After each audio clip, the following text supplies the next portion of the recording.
જય શ્રી કૃષ્ણ મિત્રો, મારી આ ચેનલમાં તમારું સ્વાગત છે. જો તમે નવા છો તો સબસ્ક્રાઇબ કરીને અમને સપોર્ટ આપજો. આજની વાર્તા બે ભાઈઓ વચ્ચે રહેલા પ્રેમની છે. તો શરૂ કરીએ આજની વાર્તા. રાજેશની પત્ની કાજલ અને બાળકો ઉનાળાની રજાઓમાં વતનમાં રહેવા આવ્યા હતા. વર્ષોથી એ નિયમ હતો કે ઉનાળાની રજા પડે એટલે રાજેશ કુટુંબને મોટાભાઈ પાસે વતનમાં મોકલી આપે. પછી અનુકૂળતાએ પખવાડિયાની રજાઓ લઈને સંયુક્ત કુટુંબની મીઠાશ માણવા પોતે પણ ત્યાં આવે. અંજિયારું કુટુંબ હતું. ઘર ખેતર વહેંચ્યા ન હતા.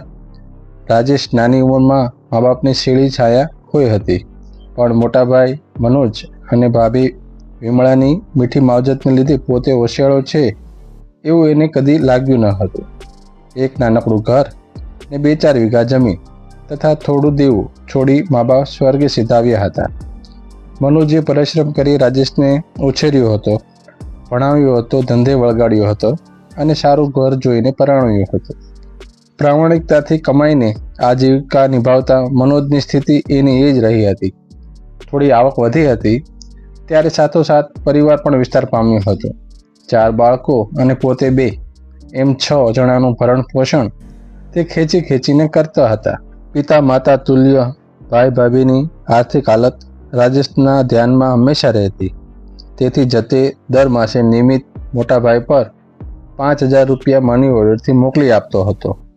તે પોતે સમજતો હતો કે જે થોડી મિલકત છે તે ભલે મંજિયારી ગણાતી હોય, પણ ભાઈ ભાભી માટે તે જરૂરની જ હતી. એમાં ભાગ માગવાની ભૂલ કદી તેણે ન કરવી એમ મનમાં નક્કી કરી લીધું હતું. ઉનાળાઓની રજા પડતા જ કાજલ પોતાના 2 બાળકો સાથે જ્યારે વતનમાં આવી ત્યારે મનોજ અને વિમળાએ તેને પ્રેમપૂર્વક સત્કારી. બાળકો મોટા પપ્પા બાબુને વળગી પડ્યા હતા. મનોજના બાળકોએ પણ કાકી આવ્યા કહેતા કોલાહલ મચાવી મૂક્યો હતો. બિસ્કિટ, ચોકલેટ, ડ્રાયફ્રૂટ અને ખાવાનું મળતા બાળકો ખુશખુશાલ બની ગયા હતા. કાજલે તેમના માટે લાવેલા ટેરેલિનના ટુકડા બતાવી કપડાં સીવડાવી આપવાનું મનોજના બાળકોને કહ્યું ત્યારે તેમને અને વિમળાના આનંદ અને ઉમળકામાં ભરતી આવી ગઈ. બાળકો રોજ કહેતા, કાકી ક્યારે કપડાં સીવડાવીશું? કાજલ જવાબ આપતી, તમારા કાકાને આવવા દો. પણ ટેરેલિનના ટુકડાએ તો આગ સળગાવી. કાજલની બહેન પોતાના બાળકો સાથે જ્યારે તેને મળવા આવી ત્યારે કાજલે બહેનને શહેરની નવી ચીજ તરીકે તે કાપડ બતાવ્યું. બહેનને કાપડ ગમ્યું અને માંગણી કરી. બાળકોએ પણ કહ્યું, માસી અમને એ કાપડ આપો. કાજલ ના ન કહી શકી. તેણે બહેનને કાપડ આપ્યું. મનોજના બાળકોએ જ્યારે પોતાના માટે નિશ્ચિત થઈ ચૂકેલું કાપડ જતું જોયું ત્યારે જરા દુભાયા. હાઈસ્કૂલમાં ભણવા જતા મોટો બાબો રિસાયો, કેમ કે તે હાઈસ્કૂલમાં ઘણા બાળકોને આ ચમકદાર કાપડ પહેરીને આવતા જોતો હતો. મોંમાં આવેલો કોળિયો જૂટવાઈ જાય તેવી એની દશા થઈ. તે રિસાયો અને છેવટે વિમળાએ તેને માર પણ માર્યો. પોતાની આર્થિક હાલત સારી નહીં એટલે જ દેરાણી આપે તે પર આધાર રાખવાનો એમ તેને લાગી આવ્યું. દેરાણી જેઠાણી ચણ ભણ્યા. ભાઈ ભાભીના બાળકો પણ લડ્યા અને છેવટે કાજલ પોતાના બાળકોને લઈને બહેનને ત્યાં રહેવા ગઈ. ઘરમાં આગ લાગે છે ત્યારે માણસ કંઈ પણ વિચાર્યા વિના બહાર દોડી જાય છે. તે સાંજે મનોજ ઘરે આવ્યો ત્યારે ઘર પર ઉદાસીનતાનું વાદળ છવાઈ ગયું હતું. હકીકત જાણી તેમને કલેશ થયો. પત્નીને ઠપકો આપ્યો. કાજલ જોડીના ફળિયામાં જ પોતાની બહેનને ત્યાં હતી, પણ અપમાનિત થવાના ભયે તે તેમને બોલાવવા જઈ શક્યા નહીં. ભલે 2 દિવસ ત્યાં રહે. તેમની 2 દિવસમાં તો વાત વધી પડી. બહેન બનેવીએ કાજલને ચાવી ભરી અને મિલકતમાં ભાગ માગવાની પ્રેરણા પણ આપી. કાજલની મનમાં તો ઘર છોડવા માટે પસ્તાવો થતો હતો. તેણે મૌન કર્યું, પણ બહેનેવી કાચી માટીના ન હતા. આવેલી તક જાય તે ઠીક ન લાગી એટલે વાત પણ વહેતી મૂકી કે રાજેશ આવશે પછી બંને ભાઈ ભાગ વહેંચીને નોખા ચૂલા કરશે. વિમળાએ આ વાત જાણી ત્યારે તેને કલેશ થયો. તેણે મનોજને વાત કરી. મનોજ સૌમ્ય ભાવે કહ્યું, અરે પણ એને કોણ ભાગ આપવાની ના પાડે છે? એનો હક છે જ, અને એને જ જોઈએ તો આપણને ન ખપે. 2-4 દિવસમાં રજાઓ લઈ રાજેશ આવી પહોંચ્યો. વિમળાએ બધી વાત તેને નિખાલસ રીતે કરી. ત્યારે મોટા ભાઈને ખંભે માથું મૂકીને તે ઘૂસકે રડી પડ્યો. મારે ભાગ નથી જોઈતો. ભાભી, તમે ખોટું ન લગાડશો, ઓછું ન લાવશો, તેણે કહ્યું.